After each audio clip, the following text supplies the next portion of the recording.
Welcome to the Pro Ticker Deep Dive. Great to be here. We have a massive topic today, and I mean massive in every sense of the word. Agrees. We are sitting here in February 2026, and the financial world is, I think, currently picking its jaw up off the floor because of a number. One single number. One number that crossed the wires this morning. Yeah. A number that, quite frankly, makes you question. That makes you question the whole reality of the public markets versus the private markets. It is, it's the kind of number that forces you to rewrite the textbooks a little bit. Absolutely. We are talking about Stripe, Of course. the payments giant, the so-called plumbing of the internet, as they like to call themselves. The news breaking is that they are in talks for a new tender offer, and this would value the company at $140 billion. $140 billion. Oh, let's just pause on that for a second. $140 billion. It's hard to even process. It is. I feel like we get desensitized to these numbers, you know? We hear trillion thrown around with NVIDIA or Apple, and our brains just sort of shut off. Right, it becomes monopoly money. But for a private company, Yeah. that is astronomical. That is what effectively double the market cap of PayPal right now. Just about. It's nearly 3 times the size of Adyen. It's bigger than most of the banks that have been around for 100 years. And yet, they are not ringing the opening bell at the NYSE. They are actively choosing to stay private. And that is the crux of the issue, isn't it? I mean, we are in February 2026. Yeah. Everyone and their mother is talking about this being the mother of all IPO years. Finally, the window is open. The window is finally open after the deep freeze. Bankers are desperate for fees. And here is the biggest fish in the entire ocean, Stripe, looking at the IPO door and just saying, no, thanks, we're good. It's a total countermove. It's swimming upstream. So the mission for this deep dive is really to figure out why. The why is everything here. Why stay private at a valuation where you are effectively a nation state? How does the math even work? We need to unpack the mechanics of these tender offers because I think a lot of people hear that term and their eyes just glaze over. Yeah, it sounds like legal jargon, but it's the secret sauce. It's the secret sauce. And we need to talk about what they're actually building. This pivot from just payments to financial infrastructure for AI agents. And we absolutely have to discuss the hectocorn phenomena. The hectocorn. I love that term. Agrees. It's a good one. It sounds like something from a Godzilla movie, you know? Yeah. The hectocorn rises, but it's very, very real. It is. It's the new reality of the 2026 market. And if you don't understand the hectocorn economy, we're talking SpaceX, OpenAI, Databricks, you are missing where the actual value is being created right now. Okay, let's unpack this. I want to start with the valuation itself, the roller coaster ride. Because if you just look at the headline number today, $140 billion, you might think it's been a straight line up and to the right. Which it absolutely has not been. Not at all. Stripe has been through the wars. It has been a volatile journey, to say the least. I mean, if we rewind the clock just a few years to 2021, The peak of the bubble. the peak of everything, we were in the middle of that pandemic-fueled digital boom. Everyone was buying everything online. Stripe was the darling of the venture world. They hit a peak valuation of $95 billion. And at the time, we thought, wow, that's it. That is the ceiling. We all did. $95 billion felt like completely insane. But then 2023 hit. The tech winter. The tech winter, exactly. Interest rates skyrocketed. You know, the cost of capital went from 0 to 5% practically overnight. The venture market just froze solid. Froze. And Stripe, like everyone else, took a beating. Yeah. Their valuation in internal rounds and secondary markets plummeted. It went down to $50 billion. That is a brutal haircut. I mean, just try to imagine losing $45 billion in perceived value. It's gone. That's the GDP of a small country, just poof. Vaporized. It was a 50% drawdown. And the narrative in the press was so grim. Do you remember the headlines? The unicorn era is over. FinTech bubble bursts. Oh, I remember. The schadenfreude was thick. People were almost celebrating it. They were. People were genuinely questioning if these high-growth, high-burn models were fundamentally dead. But clearly, the obituaries were a little premature. Premature is an understatement. Right. I mean, just look at the recovery curve since then. By early 2025, as the market sort of stabilized, they climbed back to $91.5 billion, almost back to the peak. Okay, so a full recovery. Then, just a few months later, in late 2025, internal 409A valuations pegged them at $107 billion, a new all-time high. And now, February 2026, we're here looking at a potential $140 billion. So from the trough of the tech winter in 2023 to today, they have nearly tripled their value. Tripled. That is not just a recovery. That's a rocket ship strapped to another rocket ship. It is a massive re-rating. Mm. And we have to look at what that premium implies. I mean, think about it. This $140 billion deal represents a 31% jump over their valuation from just a few months ago. 31% in a few months. When sophisticated investors, and we were talking about sovereign wealth funds, the biggest VCs in the world, Thrive, Sequoia, when they are willing to pay a 31% premium on an asset that is already this expensive, they are screaming something at the market. And what are they screaming? They are screaming that they think $140 billion is cheap.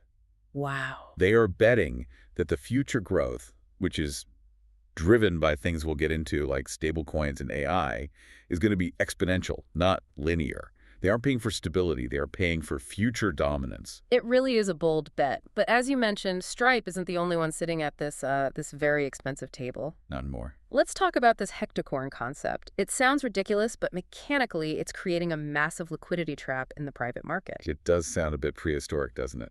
The hectacorn. It does. But it's simple. Hecto is just the Greek prefix for 100. A unicorn is a billion. A decacorn is 10 billion.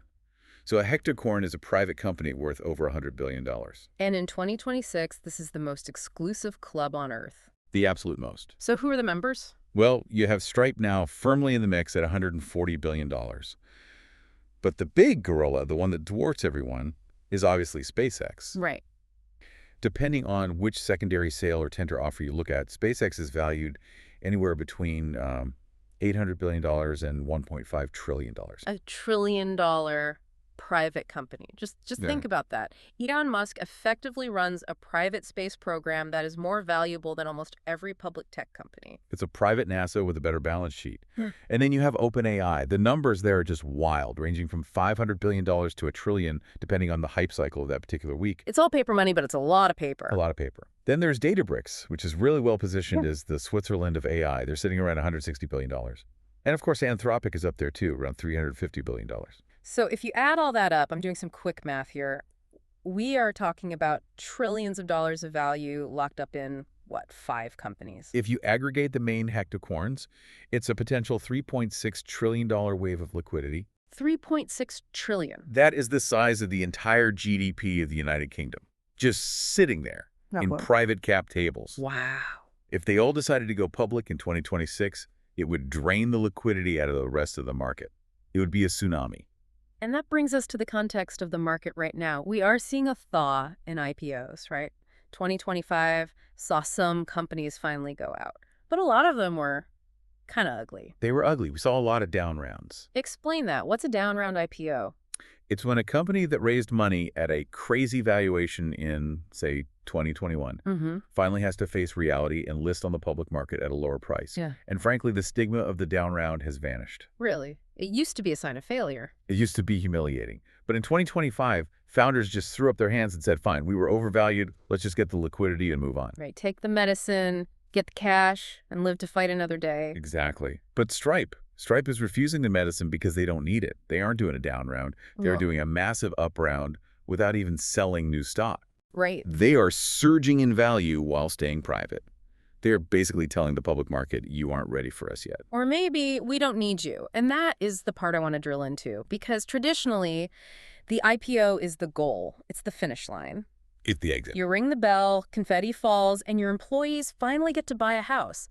If Stripe isn't doing that, how are they keeping the lights on? More importantly, how do they not have a mutiny from employees who've been working there for 10 years holding paper money? This is where we have to get technical just for a minute about tender offers, because people see the headline $140 billion deal and they assume Stripe is raising cash to put in the company bank account. Right, like a traditional funding round. And that is not what is happening here. Okay, so this is not a fundraiser for the company. No, not at all. This is a secondary sale. Stripe, the company, is not issuing new shares to raise capital for operations. As we'll see, they are profitable, they have plenty of cash. This deal is entirely about liquidity for shareholders. Okay, so explain the mechanism. How does a tender offer actually work for, say, an employee? Right, so imagine you are a senior engineer at Stripe. You joined back in 2018. You have a huge stack of restricted stock units, or RSUs. On paper, you are worth, let's say, $5 million. Okay.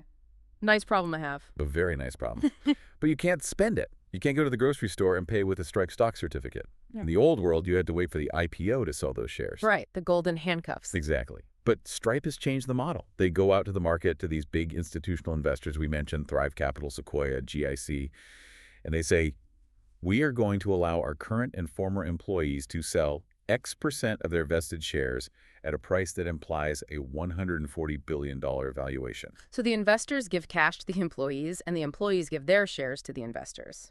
Stripe just plays matchmaker. Correct. The company facilitates it, but the money goes from the buyer's pocket to the employee's pocket.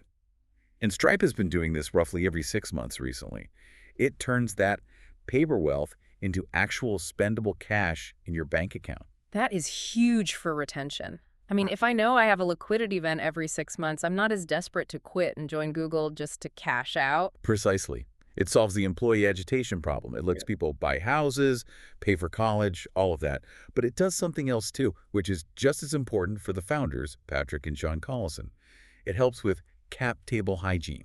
Cap table hygiene. That sounds like something you need a dentist for. Agrees. It does, doesn't it? But it's absolutely critical for a company this old and this large. What does it mean? When you stay private for this long, you end up with a messy list of shareholders, a messy capitalization table. Maybe early employees left and still hold stock. Maybe you have dozens of small angel investors from a decade ago. It gets unwieldy. What cooks in the kitchen? Way too many. By doing these controlled tender offers, Stripe can orchestrate who buys the shares. They can consolidate ownership into the hands of a few friendly giants like Thrive or Sequoia, who are aligned with their very long-term vision. So instead of having 5,000 random people yelling at you because the stock dipped 2% on a Tuesday, You have 5 people. you have 5 people who you can call on speed dial who get the vision. Exactly. Keeps the circle tight. It allows them to avoid the quarterly earnings circus. And that circus is something the Collisons seem to despise. They've been pretty vocal about this philosophy, haven't they? They have. Patrick and John Collison are very thoughtful, almost philosophical founders. They've stated that they are not dogmatic about staying private, but they are in no rush. No rush seems to be their mantra. It is. Yeah. And it's because they believe the public markets force companies into what they call an extraction mindset. Extraction, what do they mean by that? Think about a typical public company. Every 90 days, they have to get on a call and report earnings.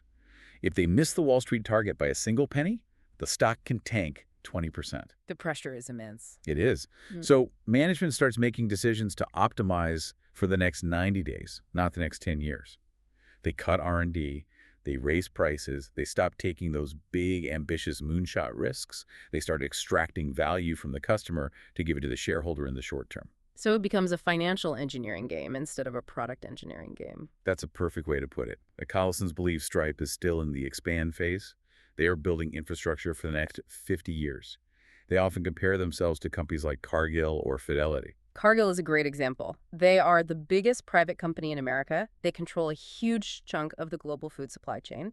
And they've been private for what, over a century? Over 150 years. Yeah. And because they're private, they can make decisions that might lose money for 5 years, but will allow them to dominate a market for the next 50. That is the timeline Stripe is operating on. So they've effectively created a private IPO model. That's the term for it, yeah. They have the liquidity of a public company through these regular tender offers, Yeah. but they have the secrecy and the strategic freedom of a private one. It really is the best of both worlds. But to play devil's advocate here for a second, you can only do this if you are printing money. Absolutely. If you are burning cash, you need the public markets to feed the beast. Is Stripe actually printing money? Or is this all just valuation hype? That is the key. You absolutely cannot pull off this strategy if you are unprofitable. But Stripe turned the corner. The data from 2024 showed they are now fully profitable and, more importantly, free cash flow positive. Okay, so they are self-sustaining. They don't need outside cash to operate. They're a money-making machine. Let's talk about the scale of that machine, because payments sounds kind of boring on the surface. It sounds like a commodity.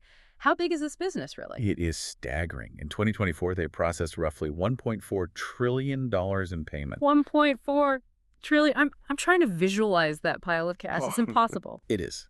But to put it in perspective, that is about 1.3% of global GDP. Wait, hold on. Say that again. 1.3% of global gross domestic product flows through Stripe servers. One company sitting in San Francisco and Dublin is processing more than 1% of everything that humanity buys and sells on the entire planet. Roughly, yes. And remember, that was 2024 data. Mhm. It is almost certainly higher now.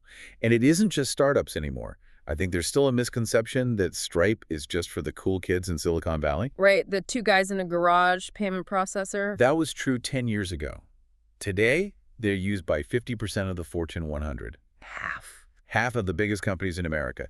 They are the backbone for 80% of the Forbes Cloud 100 and 78% of the Forbes AI 50.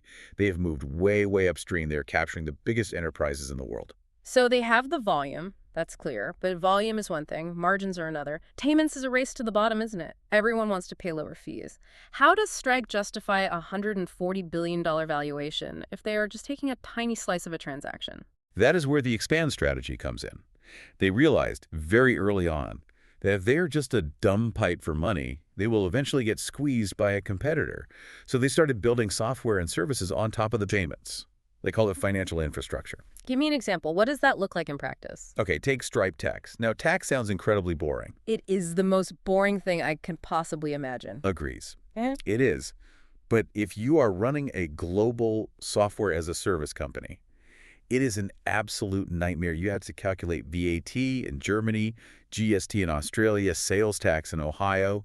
It is fiendishly complex. A compliance minefield. Totally. Stripe built a product that automates all of that. The pitch is simple. Just use Stripe, Yeah. and we handle the global tax compliance. So it's a moat. Once Yeah. you turn that on, you can never leave. The switching cost is too high. Exactly. It increases stickiness. Then you have Stripe Billing for managing complex subscriptions, and Stripe Atlas, which I think is one of their most brilliant long-term moves. Atlas is the incorporation tool, right? Yes. Imagine you are a kid in Lagos, Nigeria, or a developer in Bangalore. You have a great idea for an app, but you can't get a U.S. bank account. You can't get venture capital because American VCs won't wire money to a Nigerian entity. It's a huge barrier to entry for global talent. It was.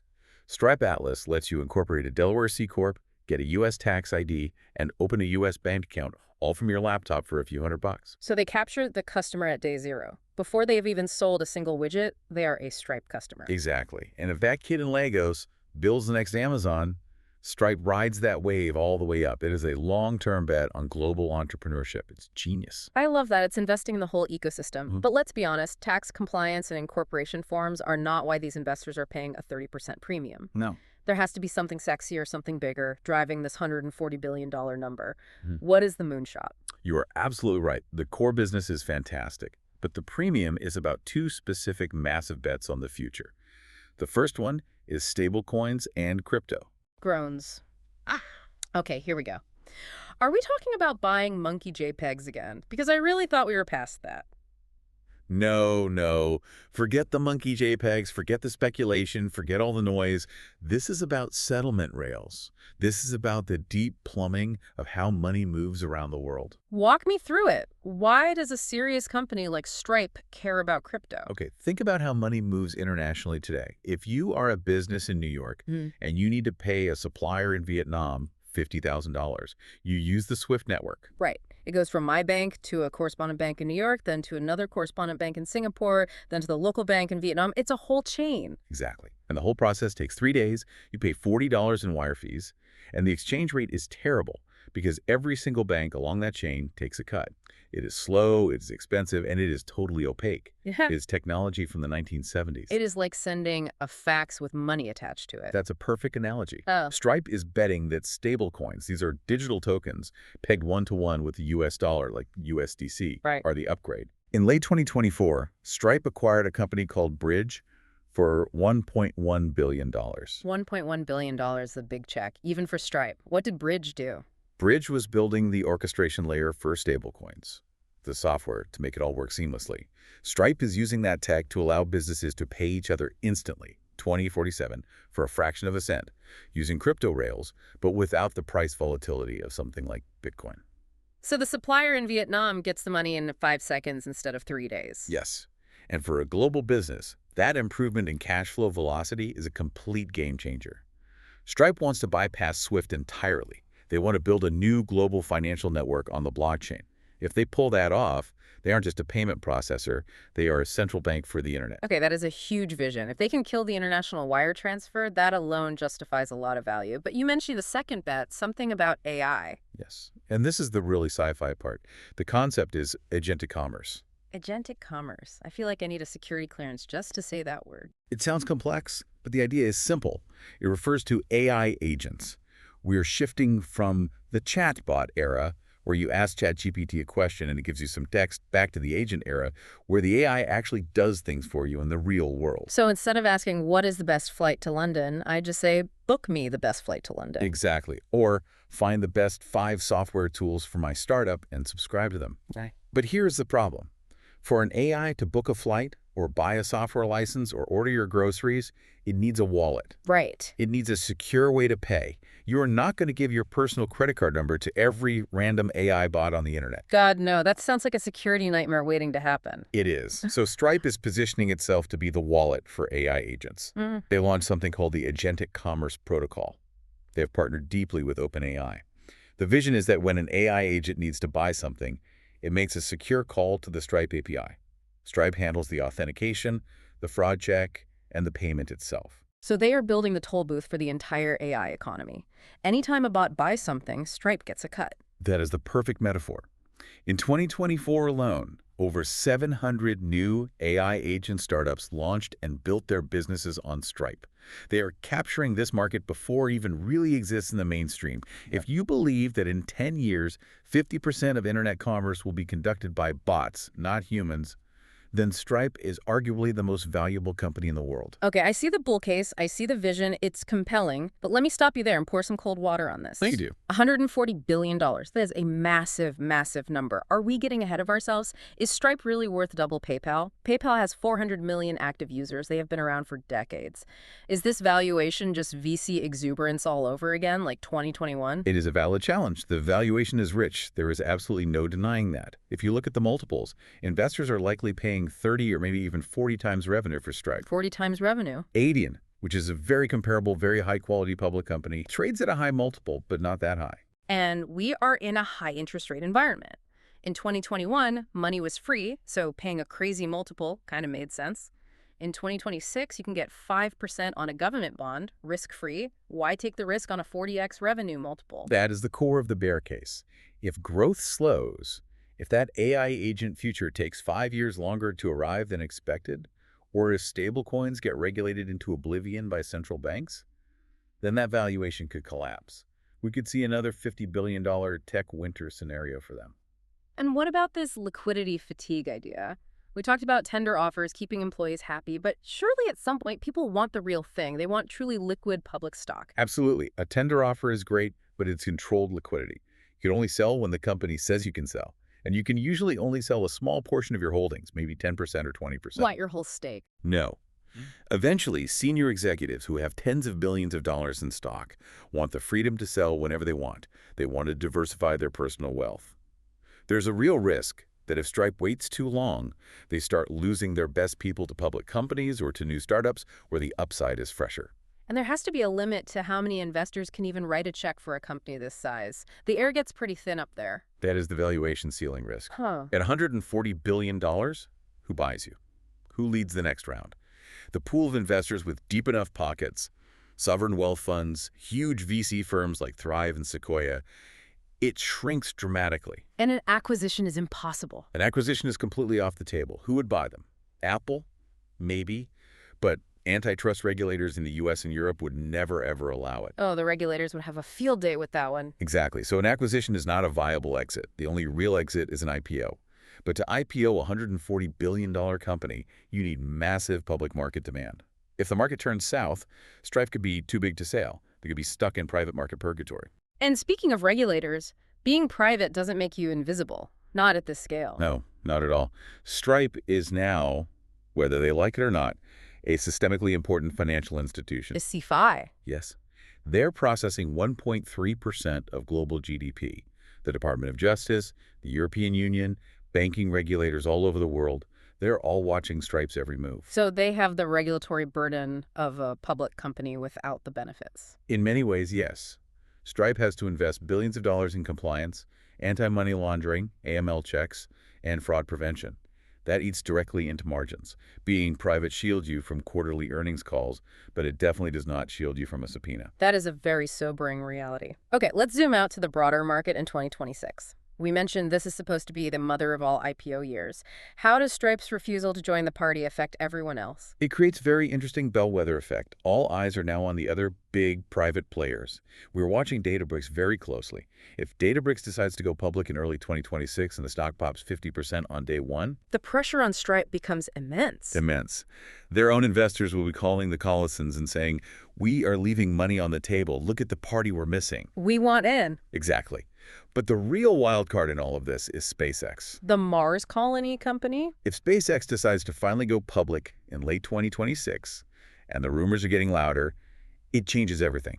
A SpaceX IPO would be so massive it could suck all the oxygen out of the room.